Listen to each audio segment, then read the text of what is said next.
Estamos con Carmen Moreno Álvarez, arquitecta, directora de proyectos, codirectora de la 13ª Bienal de España y una de las ponentes en la 18ª edición de las Jornadas de Incuna, aquí en Laboral Ciudad de la Cultura.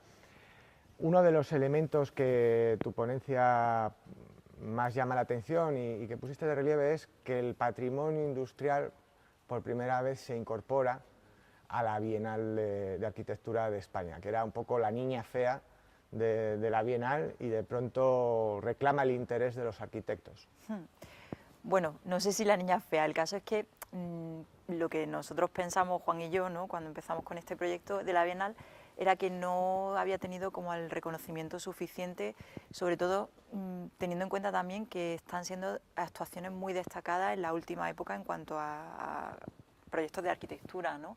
Es cierto que bueno, pensamos que ha sido una de las alternativas en cuanto a valoración del patrimonio, ¿no?, que se han dado en actuaciones de arquitectura, porque bueno, todo el tema de la crisis económica nos ha hecho también mirar hacia otros lados, ¿no?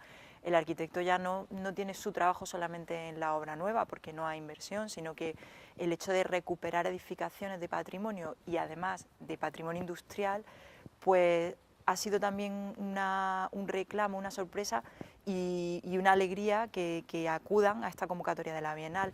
Nosotros lo que establecimos fue una categoría específica que estaba destinada a reconocer la obra de intervención sobre el patrimonio, sin distinción en ningún tipo de patrimonio, ¿no?, entendiendo que ese reconocimiento no tenía que alcanzar tampoco obras de gran envergadura, sino que podían ser desde pequeñas actuaciones hasta edificios más grandes, ¿no?, y que podía recorrer distintos tipos de patrimonio también. Y entre ellos, pues lo que ayer estuve yo contando en mi ponencia precisamente fue la más destacada en ese tema de patrimonio industrial, que sí es verdad que suponen una cierta novedad, ¿no?, en el trabajo de la arquitectura y de los arquitectos, pero también porque la sociedad ha aprendido a valorarlas, ¿no?, a valorar ese tipo de arquitectura y ese tipo de intervenciones, ¿no? La Bienal española está ya al mismo nivel, por ejemplo, que la Bienal de Arquitectura de Venecia. Hombre, yo creo que sí. La Bienal española lleva ya 13 ediciones, la de Venecia lleva 15 de arquitectura, ¿no? Entonces, digamos que es una iniciativa casi paralela y son dos campos de reconocimiento diferentes, ¿no? La de Venecia es internacional, la Bienal española es una bienal del propio país, pero precisamente este año uno de los objetivos que tenemos en su difusión es crear una itinerancia nacional y otra internacional paralela para dar a conocer realmente lo que se está haciendo en España, ¿no?, que creemos que sigue siendo de gran interés, ¿no? Hace unos años hubo una exposición en el MoMA de Nueva York, en 2006, que reconocía esa arquitectura española en un periodo de máximo apogeo, ¿no?, de máxima inversión económica, porque fue 2006-2007 es cuando todavía no habíamos entrado en la crisis. Pero yo creo que todavía los arquitectos y la arquitectura española tienen mucho que decir y en esta Bienal se está poniendo también de manifiesto. Quizá lo que yo destacaría más y que hemos comentado, ¿no?, en alguna ocasión, es que nos parece que el tipo de intervenciones que se han seleccionado este año, aparte que, como he dicho, no tienen escala, ¿no?, algunas son incluso anónimas, ¿no?, son intervenciones que están dando pautas de cómo la arquitectura se está mostrando ahora y de una manera responsable también, yo creo, con el periodo que nos ha tocado, ¿no? Y es, pues bueno, contando que existen unas limitaciones económicas, que existen unas limitaciones también a la hora de proponer determinadas cosas y integrándose mucho más en el contexto que nos ha tocado. Una rehabilitación que además en el patrimonio tanto industrial como habitacional, pues ya necesita cumplir una serie de condiciones. Estoy pensando, por ejemplo, no solamente en las estéticas, sino en las medioambientales. Claro. Es decir, la Bienal se está convirtiendo de alguna manera también en foco de reflexión de cuáles son las mejores soluciones para ese tipo de retos. No específicamente, ¿no? Pero sí es verdad que se valora en los proyectos que se han premiado, en muchos de ellos se ha valorado esa capacidad por incorporar determinadas soluciones que hayan sido, pues, de experimentación con algún material o de incorporación de energía que fueran la propia construcción autosostenible. Entonces, no es que hayamos buscado específicamente esas cosas, pero sí que se han incorporado de manera natural a muchas de las arquitecturas que están premiadas. ¿Cuáles son algunos de esos proyectos que se destacan en la Bienal? Bueno, en relación con el patrimonio industrial, para contextualizarlo Sí, aquí, claro. ¿no? Yo creo que hay muchos, pero quizá yo, de los que ayer estuve comentando, destacaría algunos por la diversidad de formas de actuación, ¿no?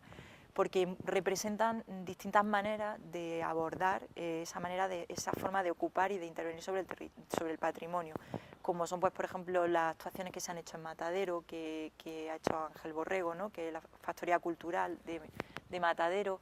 Luego hay otros proyectos más grandes que bueno, han tenido la suerte, digamos, de contar con presupuestos mayores también, ¿no?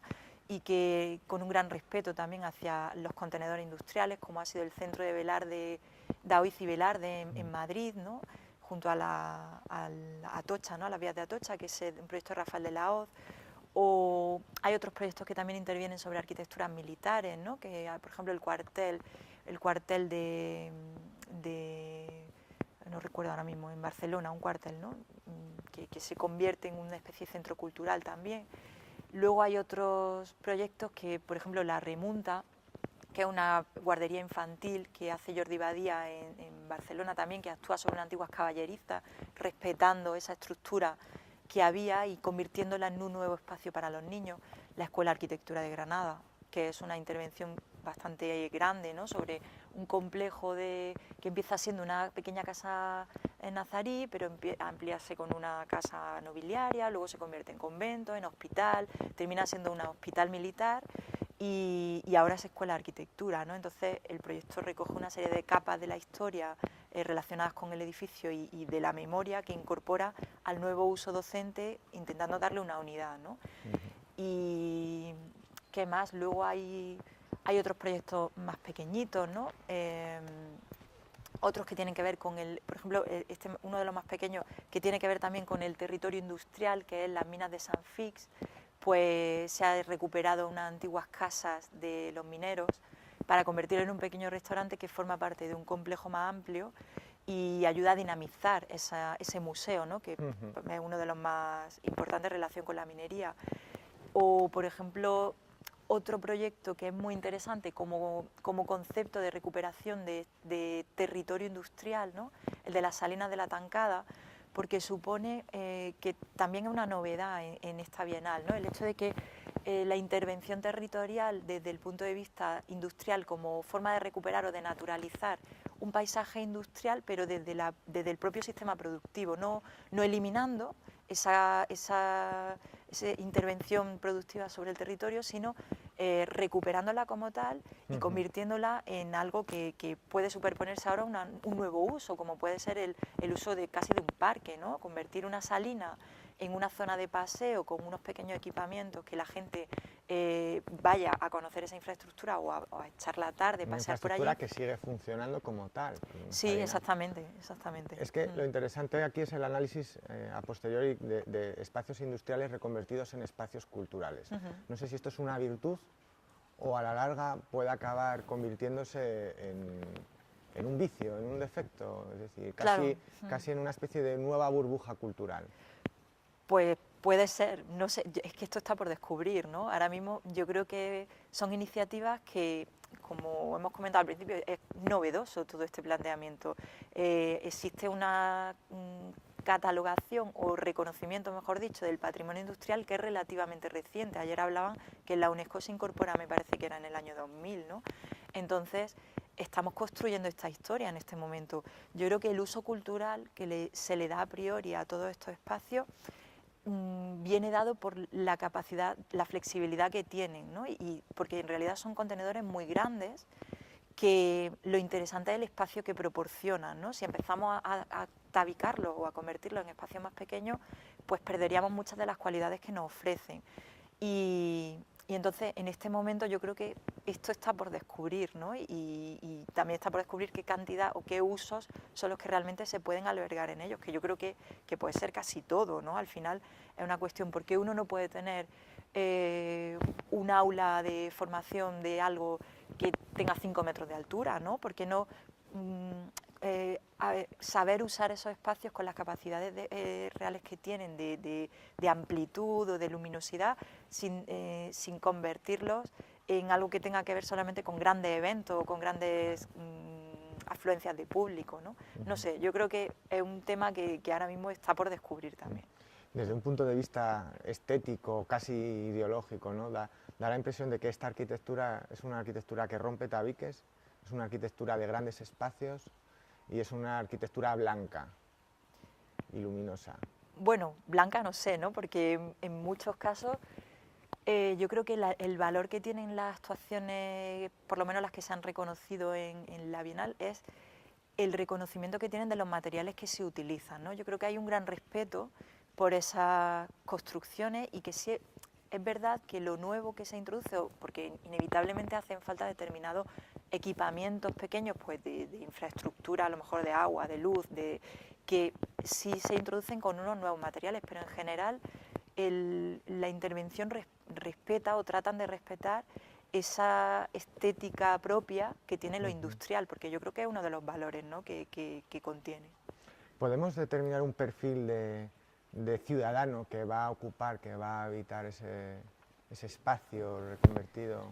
Es decir, ¿cuál sería? ¿Sería un ciudadano que busca compartir el espacio con otros, que sea para un espacio de trabajo o simplemente un espacio para ser espectador dentro del espacio? Yo creo que las dos cosas, ¿no? Yo creo que también eso será algo que se definirá con el propio uso, ¿no? A mí lo que me asombra, por ejemplo, de iniciativas que ya llevan más tiempo, como en Matadero, ¿no?, lo que hemos hablado, es la capacidad que tiene de convocar a multitud de públicos muy diferentes, ¿no? Pues cuando hacen ferias relacionadas con el tema del diseño, pues un público muy específico que busca objetos de un perfil más cuidado, más elaborado, de un diseño pues muy particular. O luego también hay eventos sociales en los que acuden familias completas, ¿no? O realmente son estancias en las que uno puede ir a pasar la tarde sin tener que hacer nada, ¿no? Simplemente a leer ahí el periódico, a leer un rato. Entonces yo creo que esos perfiles también dependen del uso al final al que se vaya a destinar el cine, ¿no? Hablábamos, pues depende de la programación de cine que se introduzca, ¿no? Está por descubrir también, ¿no? Yo creo que todo irá asociado. Muy bien, pues muchísimas gracias. Nada. Ha sido un enorme placer por estar aquí.